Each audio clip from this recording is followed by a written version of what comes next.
Kasus guru SD di Malang terlilit hutang sampai harus meninggalkan dunia ini selamanya, beserta dengan keluarganya, teman-teman.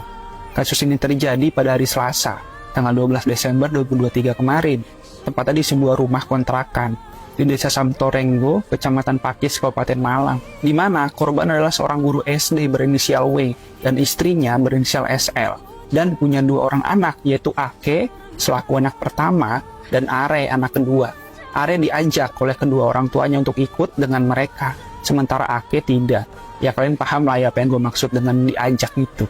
Sampai di mana mereka ini ditemukan sudah dengan keadaan tak bernyawa, teman-teman, yang diduga akibat minum racun. Dan untuk kronologinya, menurut pengakuan Ake, anak yang selamat ini nih, dia itu bercerita bahwa sekitar jam 3 pagi, di mana Ake dan Are ini lagi tidur di kamarnya. Tiba-tiba ayahnya, si W ini tuh, ngedatengin Are ke kamarnya dan diajaklah buat keluar kamar.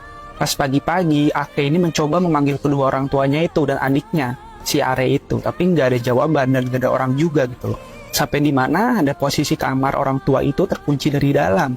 Mereka curigalah di situ dan Ake minta bantuan nih ke tetangganya buat bukain pintu kamar yang terkunci itu. Setelah dibuka, ditemukanlah guru ini beserta dengan istri dan anaknya sudah dengan kondisi seperti itu, teman-teman. Lalu apa sih yang menyebabkan keluarga itu nekat gitu kan melakukan hal kayak gini? Di sini gue bagi beberapa fakta ya. Fakta yang pertama, jadi keluarga ini tuh katanya mengalami masalah ekonomi dan hutang, teman-teman. Menurut keterangan dari pihak kepolisian, korban W ini nih yang seorang bunuh horer ini, dia itu punya hutang sekitar 200 juta rupiah pada rentenir.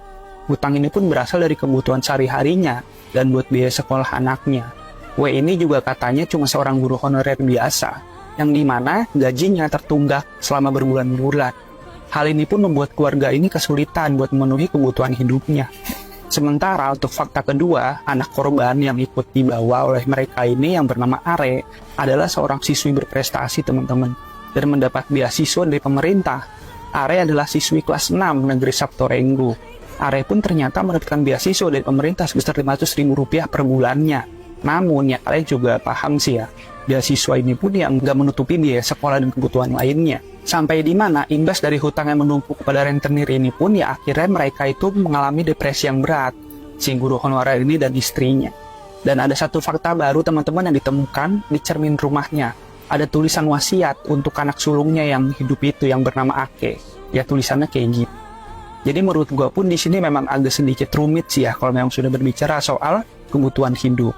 Terutama memang korban ini yang selaku ayah ini adalah seorang guru honorer, teman-teman. Tapi ya kita juga tidak bisa membenarkan dengan tindakan korban ini, Pak guru honorer ini, dengan mengajak keluarganya atau dia bertindak seperti ini pun sangat-sangat tidak dibenarkan. Kemudian gimana sih soal tanggapan dalam kasus ini?